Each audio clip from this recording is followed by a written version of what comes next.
La Gemara dans Gittin, Vav Amud Bet, s'interroge sur la grandeur de Rabbi Eviatar et déclare Rabbi Eviatar Huda Askim Mare Al Yedeh. Rabbi Eviatar a eu une confirmation de la part d'Hachem pour dire la grandeur extraordinaire de ce Rabbi Eviatar. Dirtiv, Vatizne Alav Pilaksho. Il vient commenter un verset au début du 19e chapitre des Shoftim, où on raconte que la concubine d'un homme, Tizne Alav, elle s'était mal comportée par rapport à lui, et Rabbi Eviatar Amar Zvuv Matsala, Rabbi Yonatan Amar Nima Matsala. Et les Chachamim de s'interroger comment est-ce qu'elle avait mal agi envers son mari. Rabbi Eviatar dit Zvuv Matsala, il lui a trouvé à lui reprocher une mouche. Rabbi Yonatan lui dit Nima Matsala, c'est un poil qu'il lui a reproché. Rabbi Eviatar, le Eliaou. Et Rabbi Eviatar a rencontré Eliaou, a marlé Maïka Vidakourou, et lui a demandé qu'est-ce qu'Akadosh Baruch Hu fait. A marlé Asik Bepilegesh Bagiva. Il a dit il est en train de s'occuper de ce chapitre de cette concubine, de la faute de cette concubine sur la colline. Et cette histoire, en vérité, une histoire extrêmement tragique qui introduit les 3 derniers chapitres du livre de Shoftim, où il y a eu un drame extraordinaire que cette femme, finalement, cette concubine qui a rejoint son mari et qui a été, si l'on peut dire, jetée en pâture aux voyous de la tribu de Binyamin, qui l'ont violée à mort. Et suite à cela, il y a eu une guerre civile entre Binyamin et les autres tribus qui a causé 40 000 morts chez les Bnei Israël, chez les autres tribus, et qui a abouti pratiquement à supprimer toute une tribu parmi les 12 tribus. Ça veut dire c'est un drame effroyable suite à cette idée-là, à cette histoire. Donc, qu'est-ce qui s'était passé? Comment a été déclenchée cette histoire de cette kpeida, de cette fâcherie du mari envers sa femme? Alors, Rabbi Eviatar dit, il a trouvé à lui reprocher une mouche, Rabbi Yonatan un poil. Et de quoi s'occupe Akadosh Baruch Hu? Justement, précisément de ce chapitre, où Maïkamar, et qu'est-ce qu'il en dit? Amarle Eviatar benikachu omer, Yonatan benikachu omer. Akadosh Baruch Hu, comme ça, il mesurait apparemment les thèses, le poids de chacune des thèses, et il disait Eviatar, mon fils, c'est ça ce qu'il en dit, et Yonatan, mon fils, c'est ainsi qu'il en parle. Amarle Chaz Shalom, Umi Ikasfik Kameshmaya. Rabbi Eviatar n'a pas compris cette réponse. Il dit Chaz Shalom. Quoi? Hachem, il est en train de douter. Est-ce que c'est lui? Est-ce que c'est l'autre? Comme s'il y avait un doute au niveau d'Akadosh Baruch Hu pour savoir qui est-ce qui a raison. Amarle Eilu ve'eilu. Divrei Elokim Chaim. En vérité, les deux choses sont vraies. Les deux explications, les deux reproches sont justifiés. Zvuv Matzah velo ikpid. Il a trouvé une mouche et il n'a pas pris la mouche et il a laissé passer. Nima Matzah veikpid. Et il a trouvé un poil et là il a très mal réagi. Et c'est pour cela qu'il a planté là sa femme et voilà. Qu'elle retourne chez son père. Amar Rav Yuda Zvuv Bekara Venima Botomakom. Zvuv Meisuta Venima Sakanta. Alors qu'est-ce que c'est la mouche? On est en train de préciser dans la Gemara la mouche et le poil. Rav Yuda explique la mouche c'était Bekara, dans l'assiette. comme si elle a préparé un plat, et dans ce plat qu'elle lui prépare, il trouve une mouche dans le repas qu'elle lui sert. Venima Botomakom, et le poil qui lui reproche, c'était dans les parties intimes, qu'il y avait... Bon, je ne vais pas rentrer là-dedans. Et Zvuv Meisuta, Zvuv c'est quelque chose de honteux, c'est quelque chose de répugnant. Et ce serait pour cela que le mari a fermé les yeux sur cette mouche qui était finalement quelque chose de répugnant. Mais la Nema, le poil qu'il a trouvé dans ses parties intimes, ça Sakanta, il y a un danger à cela de Krut Shufra. Je ne vais pas m'expliquer là-dessus.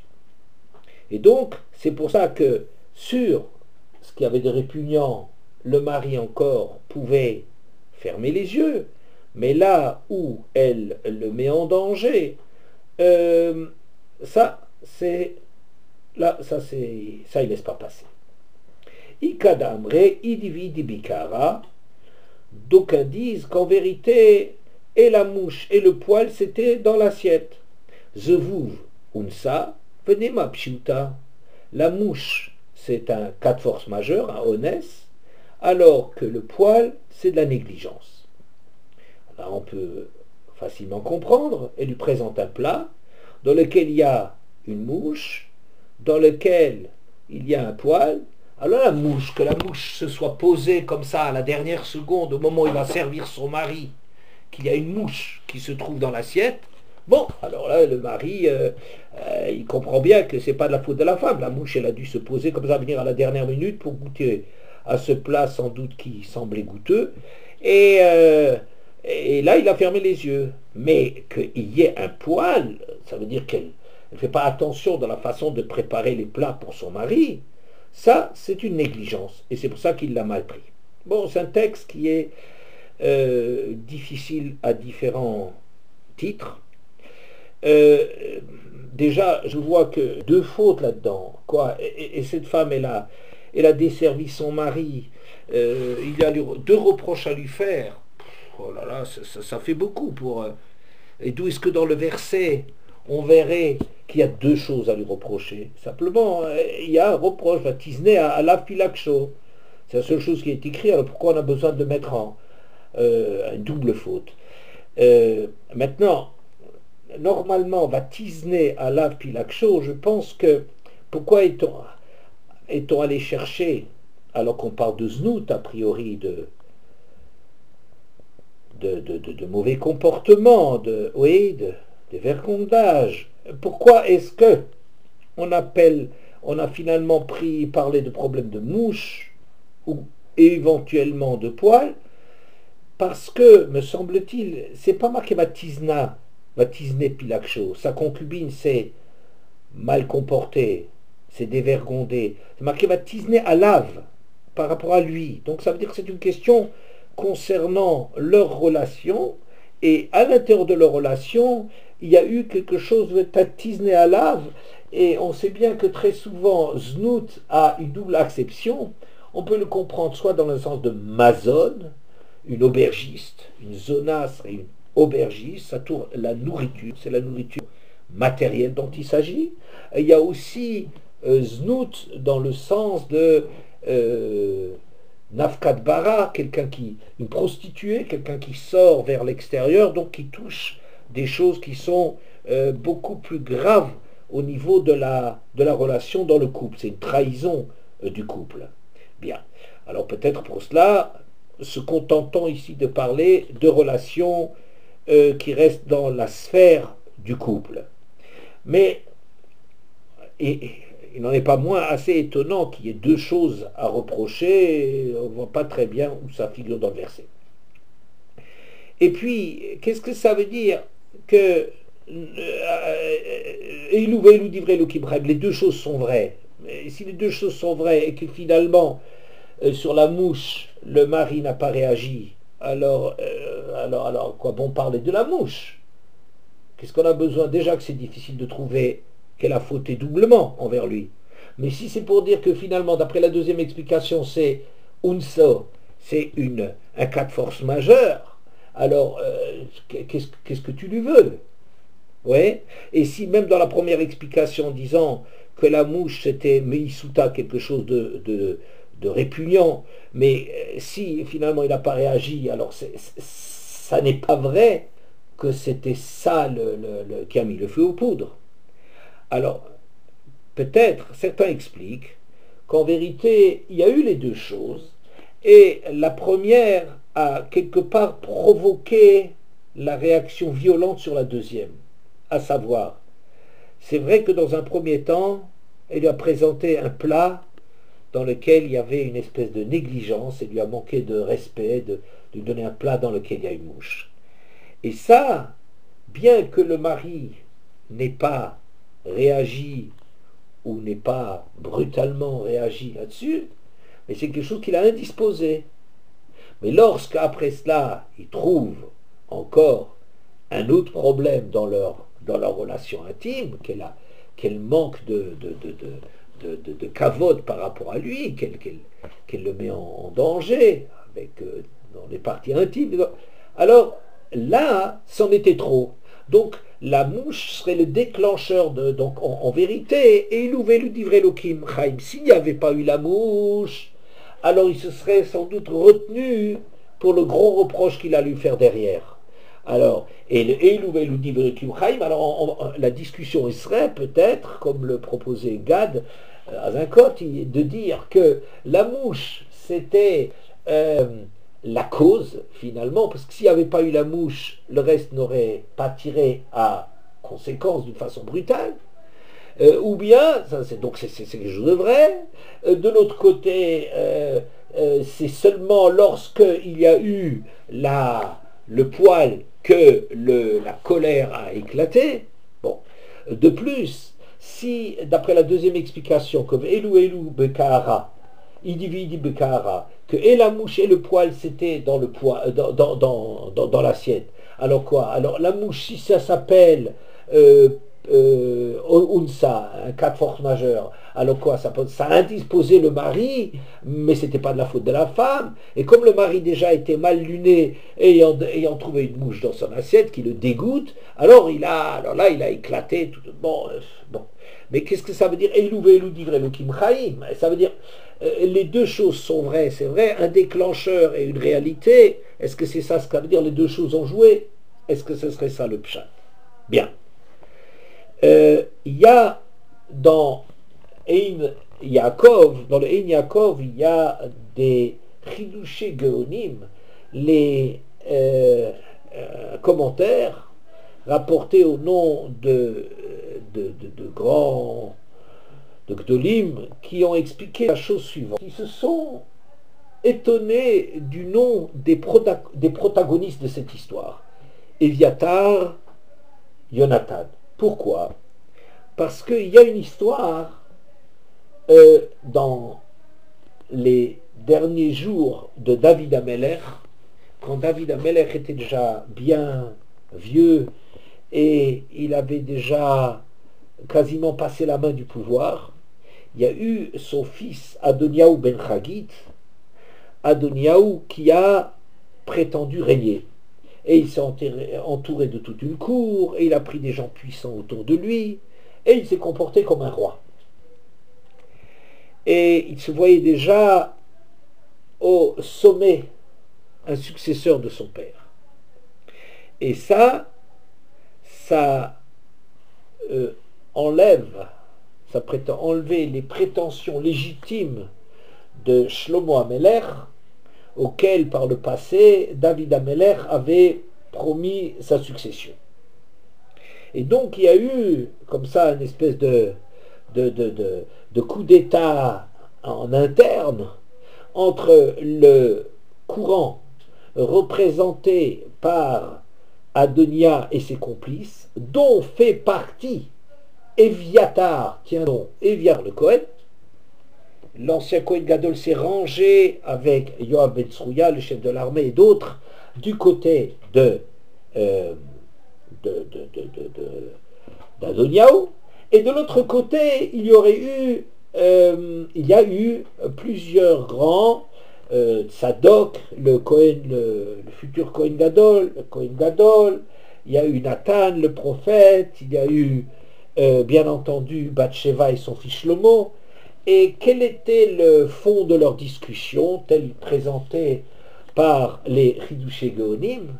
C'est que Éviatar était un soutien, Éviatar le Kohen était un soutien de Adoniaou parce qu'il n'a pas supporté que Shlomo HaMelech, qui était entaché d'un mauvais renom, de quelque chose d'une meïsouta, de quelque chose d'un peu de répugnant, par le fait que Bathsheba, sa mère, avait échu chez David HaMelech à la suite d'Aïssour. Et il y avait, et peut-être, dirais-je personnellement, que comme le Kohen Gadol, il est très makpid sur la Gdusha, il voyait un élément déterminant de rejet de Shlomo HaMelech par le caractère honteux qu'il y avait à cette union de David HaMelech et au résultat Shlomo HaMelech. Et c'est ce qu'on appellerait le Yetzer Hara, c'est que le Yetzer Hara aurait pris David HaMelech, il aurait été pris par son Yetzer pour aller chez Bathsheba, avec Bathsheba. C'est ce qu'on appellerait la mouche, parce qu'il y a des textes dans lesquels on appelle le Yetzer Hara, le Zvouv, une mouche. Je pense le terme de Belzébuth, Baal-Zevouv, qu'il y a quelque chose de honteux, un Yetzer Hara à reprocher à Shlomo HaMelech, à Bathsheba et ce qui en résulte. Et de l'autre côté, il y a Nima, comme on voit dans la Gemara, Ein Malchut Nogaat Bechaverta Afilu Kimlonima, que un pouvoir, quand le pouvoir échoue à quelqu'un, il n'empiète pas sur celui promis à un autre, même de l'épaisseur d'un cheveu. Nima, ce mot de Nima. Le pouvoir promis à quelqu'un, il est Nima, c'est très très fixé, c'est son pouvoir, c'est son moment. Et donc, la discussion qu'il y aurait, c'est que est-ce que sur le plan individuel, il y a quelque chose, un gros reproche à adresser à Shlomo HaMelech, mais par ailleurs, comme le pouvoir lui a été promis, réservé, le pouvoir c'est quelque chose qui concerne plutôt le klal, c'est quelque chose d'une autre dimension des choses, c'est pas le problème individuel, et on pourrait sur un plan individuel avoir quelqu'un qui n'est peut-être pas irréprochable, mais sur le plan de la malchoute, Hachem a décerné la malchoute à cet homme-là, puisque c'était ça c'est le personnage qui convient. Je dirais par exemple, comme on voit dans la Gemara, je crois dans Yoma Kavbet Amudbet, c'est marqué que pourquoi la Malun Mshecha Malchut Shel Shaoul, pourquoi est-ce que le pouvoir de Shaoul n'a pas continué, il n'a pas duré dans la continuité, parce que il était irréprochable. C'était un homme trop parfait. C'est un homme Ben Shana Shaoul Bemolcho, il était parfait comme un enfant qui vient de naître, irréprochable. Mais un roi irréprochable présente un caractère de danger, que lorsque il est en tort, il peut rejeter tous les reproches qu'on lui adresse, parce que justement, lui, il est inattaquable, contrairement à ceux qui viendraient lui faire des remarques.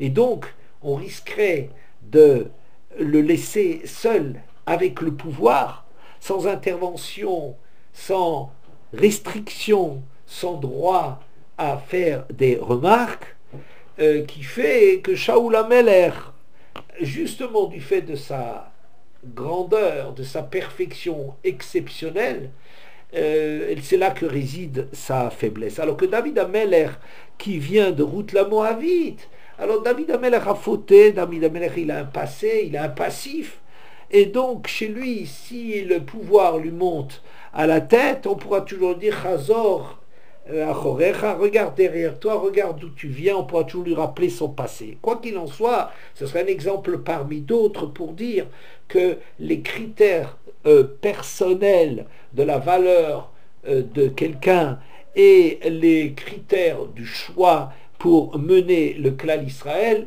répondent à des impératifs qui peuvent être très différents. Et donc, le Cohen était du côté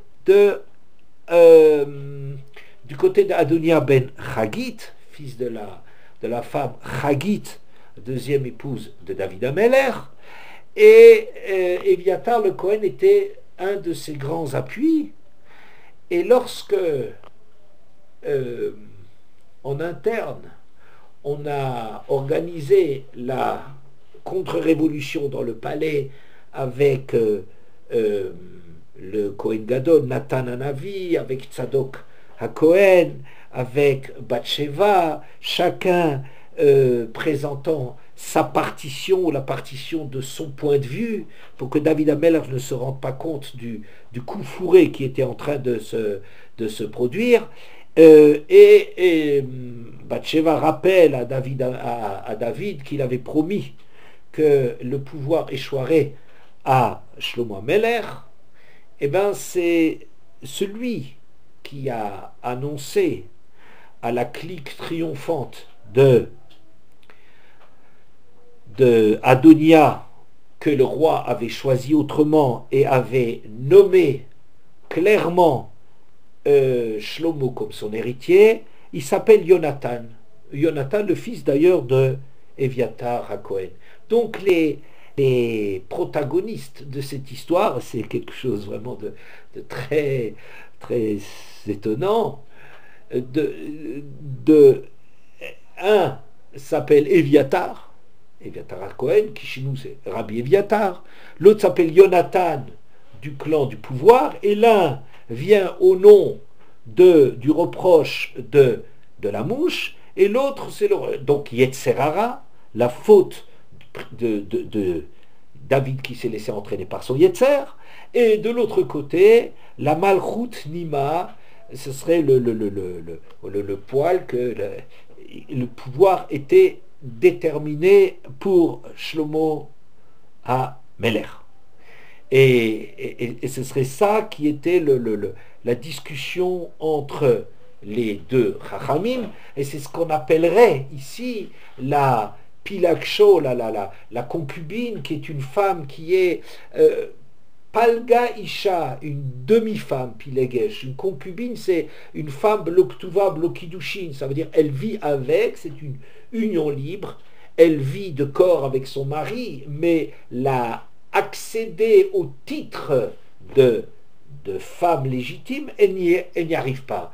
Et alors donc elle est ballottée, comme ça d'un côté il y a un lien avec son mari qui est fort, qui la fréquente, et puis d'un autre côté elle n'est pas légitime tout à fait, elle n'a pas toutes les caractéristiques de la légitimité, donc les relations avec elle, ça va et ça vient, et donc c'est pour ça qu'on aurait choisi d'appeler ça la Vatizne Alav Pilaksho, le problème de la Pilegesh. Et donc Éviatar, lui, ce qu'il souligne, c'est la mouche, et Jonathan, c'est le poil. Une difficulté un petit peu, il me semble, au niveau de la Girsa, c'est qu'ici, la mouche c'est le Yetzer Hara, alors que et la mouche était dans le plat.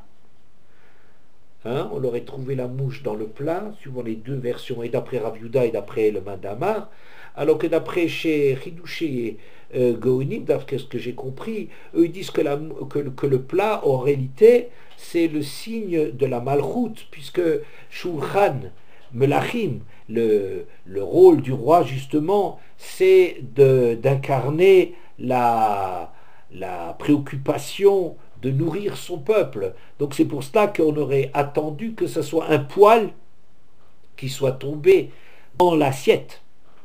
Bon, mais ce pshat euh, à part qu'il souligne l'étonnante ressemblance des noms des protagonistes, Jonathan et Éviatar, à part cela, il a un grand avantage, c'est qu'il ne parle pas de faute. Il dit que sur ce problème-là se concentrent deux problèmes, et ce n'est pas que la concubine aurait fauté d'une part, et encore une deuxième faute. Ça, c'est quelque chose de très appréciable. Mais il me semble personnellement, alors, qu'est-ce que ça veut dire Elouvé, Eloudivre, Elohim Chaim, ça devient un peu difficile. C'est vrai qu'il y avait les deux éléments, mais en vérité, Hachem, il a tranché dans cette histoire. Qu'est-ce que ça viendrait faire, cette discussion, à l'époque de la Gemara? À l'époque de la Gemara, il y a un Rabbi Éviatar et un Rabbi Jonathan, qui discutent, c'est les premières générations d'Amoraïm, les toutes premières générations d'Amoraïm, qu'est-ce qu'ils viennent discuter d'un problème d'une Pilegesh Bagiva sur une question de Malchut qui date de centaines d'années avant la discussion des Chachamim. Et puis, qu'est-ce que ça veut dire Qu'est-ce que ça veut dire que les paroles des deux sont vraies? Non, si finalement ce qui importe c'est le pouvoir qui obéit à ses propres lois, alors bon, alors peu importe qu'il y avait des choses à reprocher à Shlomo HaMelech. C'est finalement la thèse de Jonathan, le camp de Shlomo HaMelech qui l'a emporté. Bon, je ne comprends pas très bien, même s'il y a du vrai de l'autre côté, mais ce n'est pas un vrai qui tient la route jusqu'au bout. Mais moi, personnellement, j'ai été très étonné, quand j'ai vu ce texte, de dire et qu'est-ce qu'Akadosh Baruch Hu il fait? S'intéresse Rabbi Éviatar. Qu'est-ce qu'il fait? On aurait dit dire, lui, il a choisi un des camps. C'est pour ça que quand on lui dit, il y a ça de vrai et ça de vrai, il s'étonne, quoi. Il y a des doutes devant Akadosh Baruch Hu. Mais ce qui est étonnant, c'est Akadosh Baruch Hu osek bepilegesh bagiva, n'est-ce pas? Que Akadosh Baruch Hu a marlé asik bepilegesh bagiva. Il s'occupe de cela. Mais qu'est-ce qu'il y a à s'occuper? À s'occuper, ça veut dire que c'est quelque chose qui est au présent. C'est quelque chose, une histoire qui actuellement, qui a une actualité, une vérité pour le moment qu'on est en train de vivre. Et Akadosh Baruch Hu, il est dans cette histoire-là. Et dans cette histoire-là, il y a deux éléments. Et deux éléments qui sont des éléments qui sont vrais, puisque Elou livrait Elohim Chaim. Et Akadosh Baruch Hu, c'est comme si Akadosh Baruch Hu passe de l'un à l'autre au sec, il n'en a pas terminé. S'il s'agissait d'une histoire de savoir qu'est-ce qui était légitime, qu'est-ce qui était le plus important, ça tu connais le psak. On connaît le psak, que je suis étonné que Rabbi Éviatar ne savait pas que le psak c'était que Shlomo HaMelech l'a emporté, c'est dans l'histoire sainte. On le connaît, c'est le premier chapitre de Melachim, pardon. Premier chapitre du premier livre. Ça y est, on le sait qu'il a gagné. Alors qu'est-ce qu'on a encore besoin de demander là-dessus? Qu'est-ce qu'il y a à discuter là-dessus encore de savoir qu'est-ce qui a été plus grave ou pas? Tu le sais. Et le asik me dérange énormément parce que j'ai l'impression que c'est la clé de ce qui se passe dans cette histoire. Une histoire actuelle, alors qu'on voit aucune actualité là-dedans. Alors pour ma part, je dirais les choses de la façon suivante. Il y a ce qu'on appelle le zvouv. Le zvouv, c'est zvouvé mavet. Les mouches putrides, les mouches qui s'approchent de tout ce qui a une odeur de morbide, quelque chose de mortel. Zvouvé mavet, comme on en parle dans le premier passouk du 10e Pérec de Kohelet. Et ça, me semble-t-il, indique que l'homme a est composé pour partie d'accords mortels, d'accords qui a son autonomie ou qui revendique son autonomie, qui a ses besoins, ses revendications. Par ailleurs, il y a aussi Nema. En l'homme, il y a ce qu'on appellerait Nema, les poils. Et j'appellerais ça dans le sens de Upara Rosh Haisha, que à propos de la femme Sota, il lui découvre les cheveux qui étaient quelque chose qui restait la marque de la Tzniout, qui avait toujours les cheveux couverts, même dans le cadre de sa propre maison. Les cheveux, il me semble que c'est une intimité à protéger. Et une intimité, c'est quelque chose qui est confié, c'est une mission qui est confiée au couple, que d'avoir une propreté dans leur relation. Et ça, c'est une mitzvah, ça c'est quelque chose, un devoir, une responsabilité qui leur est confiée. À partir de maintenant, quand il y a faute, il y a deux éléments contradictoires qui peuvent jouer. D'une part, une raison de la faute qui est que l'homme est mortel, zvuv. L'homme a un corps qui l'entraîne vers le bas, vers sa déchéance.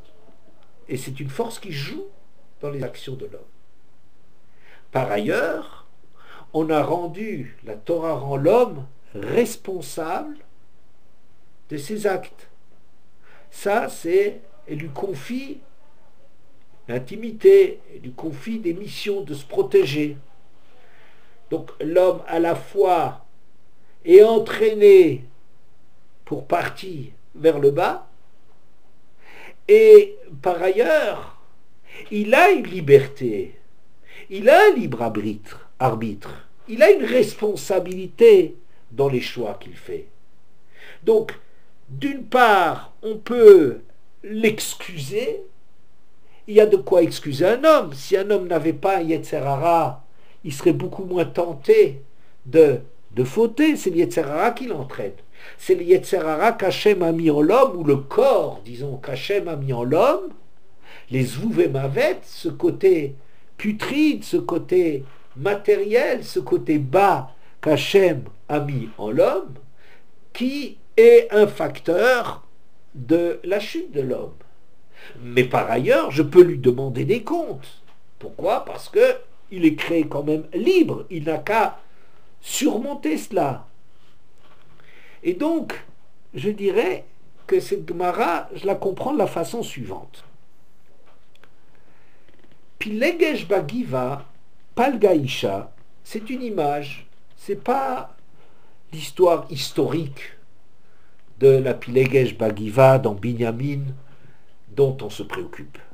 Ce n'est pas non plus, à mon avis, l'histoire de la succession de David Ameller qui se joue.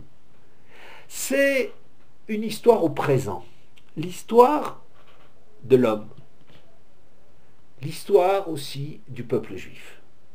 Un homme, il est Pilegesh, il est Palgaïcha, il est à moitié marié avec Hachem. Il a un lien très fort avec Hachem par l'Anshama qu'il possède, par le Brit qu'il a acquis, le Srout du Brit. Et par ailleurs, une liberté et des désirs qui le font évoluer hors de cette grandeur qu'il possède, Nafkabara qui l'entraîne vers l'extérieur, une force centrifuge qui l'entraîne hors de sa proximité avec Akadosh Baruch Hu, et c'est pour ça que tout homme, je le définirais comme un pilegesh dans son rapport à son devoir.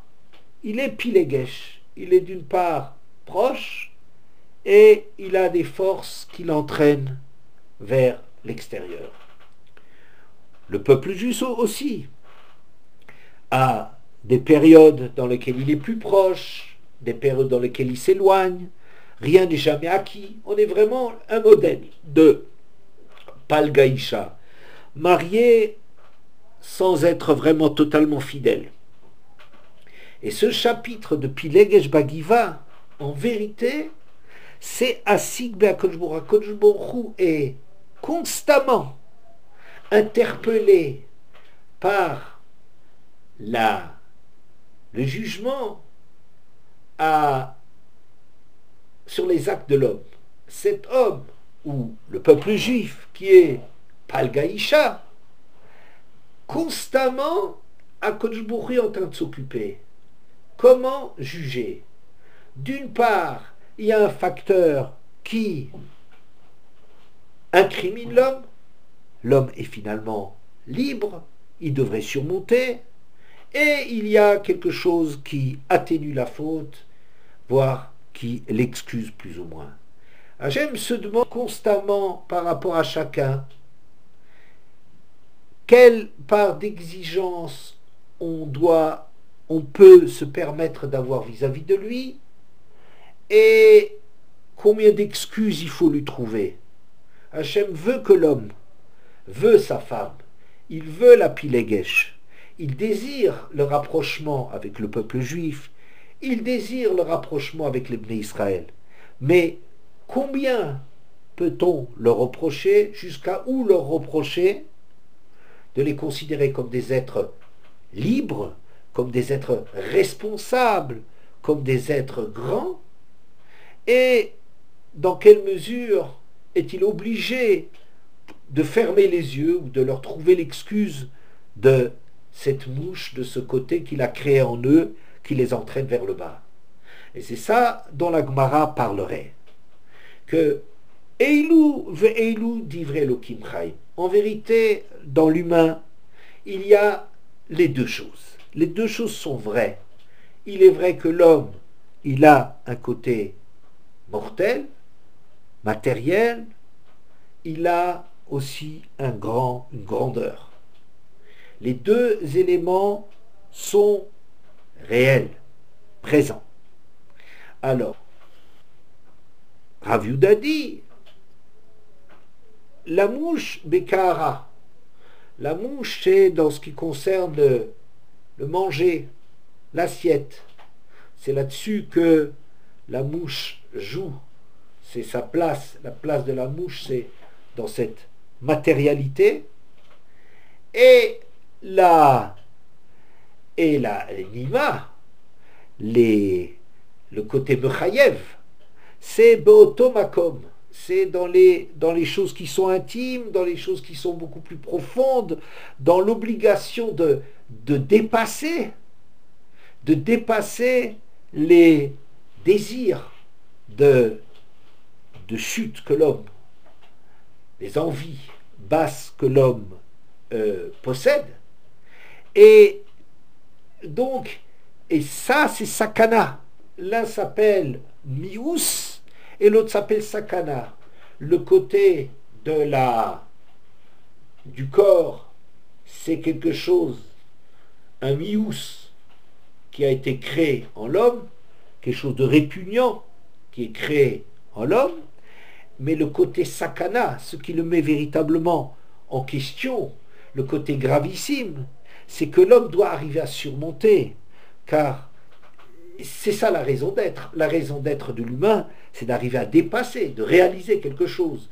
Donc, Akadosh Baruch Hu serait tenté à aller du côté de l'anima, du côté du reproche. Deuxième chat, Idi Bikara, les deux, ça concerne le corps, mais dans le corps, il y a un côté qu'on pourrait appeler Onès, le Unsa, les choses qui sont malgré lui, les choses qu'on ne peut pas, on peut pas trop lui reprocher. Et l'autre côté, c'est pshiuta, c'est la négligence, c'est là où l'homme serait en mesure de réagir, devrait réagir, et auquel il y aurait lieu de faire des reproches. C'est ainsi que je comprends cette marloquette de Pilegesh Bagiva.